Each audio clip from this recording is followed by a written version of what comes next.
সকাল সকাল এখানে রান্না বান্না নিয়ে বসে গেছি। সবজি কাটাগুলো দেখে বুঝতেই পাচ্ছেন কী কী রান্না হবে। নমস্কার বন্ধুরা, আমি রাখি চলে এসেছি আমার একটা দিনের খুঁটিনাটি নিয়ে আপনাদের সামনে শেয়ার করতে। তো বড়বাজার থেকে এখানে চিংড়ি মাছ নিয়ে এসেছে। চিংড়ি মাছ তো আমি ঠিকঠাক কাটতে পারি না, তো চেষ্টা করব, রান্না যখন করতেই হবে। ভাবছি একটু আলু পটল চিংড়ি করব। পটল কাটা হয়ে গেছে, এখন চিংড়ি মাছগুলো কীভাবে ছাড়াবো সেটাই ভাবছি। আজকে বড়দি আসবে, বড়দির ছেলে, ছোটদির মেয়ে। তো সেই জন্য একটু অল্প কিছু স্পেশাল রান্নাবান্না করছি। একটু চিকেন করব, এই যে রসুন টসুন সব ছাড়িয়ে নিয়েছি, আর আলু পটল চিংড়ি, আমের চাটনি, পটল ভাজা, ডাল। আর কি খাচ্ছে সুনিতা? আর কি জোরে বলো। আর কি? আর আর ওই বাবা, এই একা একা ভাত খেয়ে নিচ্ছে দিয়ে সোনাটা খাও।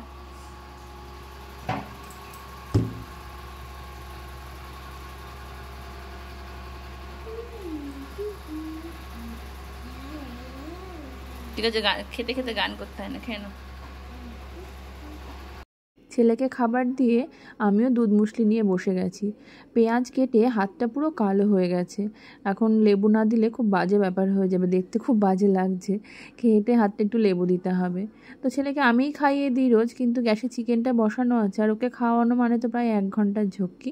তাই বললাম ওকে নিজেই খেয়ে নিতে। আর এখানে আমিও খেয়ে নিচ্ছি। ওর বাবার খাওয়া হয়ে গেছে, ওর বাবা একটু বাজারে গেছে। এই যে এখানে আমার রান্নাবান্না সব কমপ্লিট, আমার স্নান পুজো সব কিছুই হয়ে গেছে।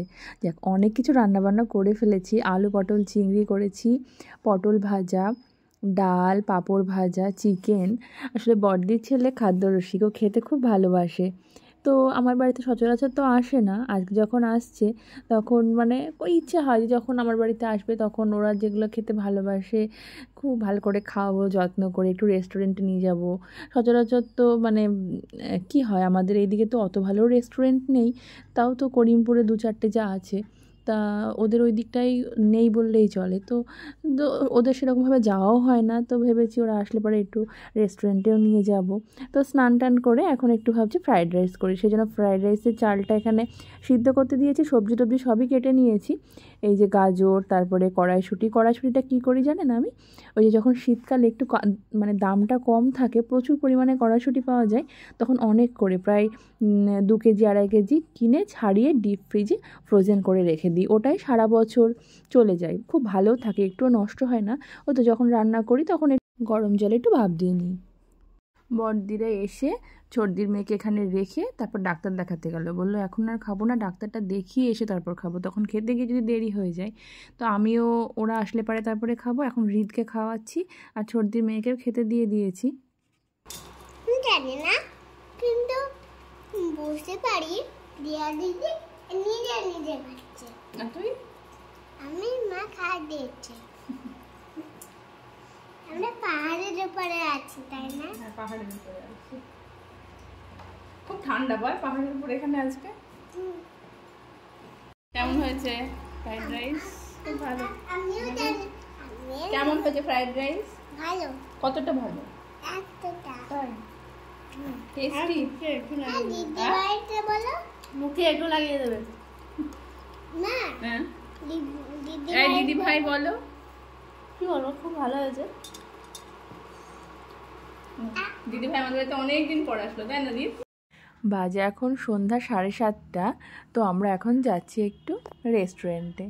আজকে যাওয়ার ইচ্ছা খুব একটা ছিল না, কারণ বাড়িতে ওরা তো এসে খেলো 4টের সময়, আবার বাড়িতে এত কিছু রান্না বান্না হয়েছে, একটু রিচ খাবার খাওয়া হয়েছে দুপুরে। কিন্তু হচ্ছে কি, ওরা কাল সকালেই চলে যাবে, আর দিদি ছেলে মেয়ে এসছে, ওদেরকে নিয়ে একটু রেস্টুরেন্টে যাবো না তাই হয় না? নিয়ে গেলে আমারই মনটা খারাপ করবে যে বাচ্চাগুলোকে নিয়ে গেলাম না, আমরা তো এতবার করে যাই। তো বললাম চল একটু ঘুরে তো আসি, কি যা একটু কিছু খাবি, তো রান্না হয় রাতের বেলায় বাড়ি এসে খাবো না, আমরা রেস্টুরেন্টে খেয়ে আসবো, এরকম বলে টলে ওদেরকে নিয়ে এসেছি একটু মেঘনা পার্কে। ওরা তো ছবিতেই দেখে, আমি ছবি টবি দিই, তো ওদের জন্য ওদেরকে এখানে নিয়ে এসেছি, ভালো লাগবে ওদের। दीदी भाई बोलता है, दिया बोलता है।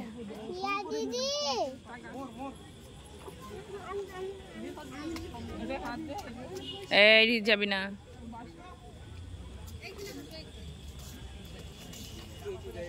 তো পার্কটা ওরা একটু ঘুরে নিই, তারপর কিছু ছবি টবিও তুলছে, চারদিকটা তোকে একটু ঘুরে ঘুরে দেখায়, তারপর রেস্টুরেন্টে যাব। তারপর খাওয়া দাওয়া হয়ে গেলে তখন দেরি হয়ে গেলে তখন আর ঘুরতে পারবে না, সেই জন্য আগে একটু ঘুরে টুরে নিচ্ছি আর ছবিও তুলে নিচ্ছি। এখানে ছবিটা তুললে বেশ ভালো আসে। আর ছোটদির ছেলে যে শুনেছে যে ছোটদির মেয়ের নাম তো দিয়া, তো ছোটদির ছেলে যে শুনেছে যে দিয়া হৃদ ভাইয়ের বাড়ি এসেছে, ও তো বাড়িতে কান্না শুরু করে দিয়েছে, দিদি ভাই হৃদ ভাইয়ের বাড়ি গেল, আমাকে নিয়ে গেল না। এইরকম বাচ্চাদের মন যা হয়। তো ছোটদিরা আসলে বেশ ভালোই লাগতো, সবাই মিলে খুব মজা হতো, একটা দিন হই হই করে কাটতো, কিন্তু কী আর করা যাবে। তো যাই হোক, আমাদের এখানে ছবি টবি তোলাও হয়ে গেছে, পার্কে ঘোরাও হয়ে গেছে, এখন ভিতর দিকে যাই। অনেকে মানে খুব বেশি ভিড় না হলেও যথেষ্ট ভিড় আছে। বাইরে থেকে বুঝতে পারছিলাম না, কিন্তু ভিতরে এসে দেখলাম রেস্টুরেন্টে যথেষ্টই ভিড়, মানে প্রত্যেকটা টেবিলে বলা চলে লোকজন আছে। তো আমরা একটা এখানে টেবিল ফাঁকা পেয়ে গেছি, আর দুটো এক্সট্রা চেয়ার আমরা নিয়ে নিয়েছি, দিয়ে আমরা 6 জন বসে গেছি। আর ছেলে এখানে ফোন দেখার জন্য আমার কাছে বায়না জুড়েছে, ফোন দাও। আগে তো কোনো জায়গায় ভোজ বাড়িতে গেলে বা রেস্টুরেন্টে গেলে ওর একটাই ছিল কি, যে চলো ভোজ খেতে যাব, তাহলে মা ফোন দেবে, কারণ নাহলে খুবই ভোজ খেতে গেলে জ্বালাতো, আমি ওকে খাইয়ে দেবো, চুপচাপ তো বসে থাকবে না, সেটা নাড়বে, তখন ফোন দিতাম। তো সেই থেকে ওর নেশাটা হয়ে গেছে, রেস্টুরেন্টে বা বিয়ে বাড়িতে গেলে আগে ফোন দাও, তো সেই বায়নাটাই করছে এখন। তো এখানে আমরা আমাদের অর্ডারটা দিয়েছিলাম এসেই, তো অর্ডারটা দিয়েও গেছে। ছোটদির মেয়ে খাচ্ছে একটা বার্গার, আর আমাদের জন্য অর্ডার করেছি ফিশ কাটলেট, তো সেটা দিয়ে গেছে। এখানকার ফিশ কাটলেটটা এর আগে খাইনি, এবার প্রথমবার খাচ্ছি, জানি খেয়ে দেখি কেমন হয়েছে। আর দিদি ভাইয়ের বার্গার খাওয়া দেখে হৃদ এখানে বায়না জুড়েছে যে বার্গার খাবে, তো ওর জন্য একটা বার্গার অর্ডার করা হলো। আর এখানে চিকেনের একটা ডিশ নিয়েছি, আর ওরা বললো ওরা মজিতো খাবে, আর আমি আর দিদি খাচ্ছি আইসক্রিম। আর এই যে হৃদ তো গোটা বার্গারটা খেতেও পারবে না, ভাবছি যে ও অর্ধেকটা খাওয়ার পরে বাকি অর্ধেকটা মনে হয় আমাকেই খেতে হবে। তো দেখা যাক, যদি খায় তাহলে তো খুবই ভালো, বাড়ি গিয়ে আর ওর কিছু খাওয়া লাগবে না, এটাতে ওর হয়ে যাবে।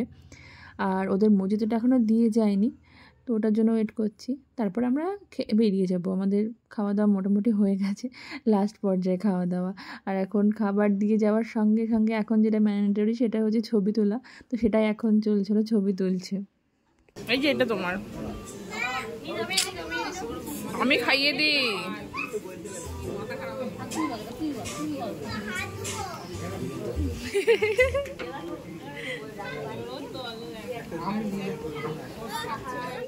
এই যে আমরা এখানে বাড়ি চলে এসেছি, আর এখানে হৃদের জন্মদিনের ভিডিওটা চালানো হয়েছে, সেটা এখন দেখছি ও সবাই মিলে। তো ভিডিওটা দেখতে দেখতে আজকের ব্লগটা এই অবধিই রাখছি। আজকের ব্লগটা কেমন লাগলো আপনারা কমেন্ট করে অবশ্যই জানাবেন। আর ওরা এসছে বলে আমার তো খুবই ভালো লাগলো, আর একটা দিন থাকলে আরও বেশি ভালো লাগতো, কিন্তু কিছু করার নেই, ওরা চলে যাবে।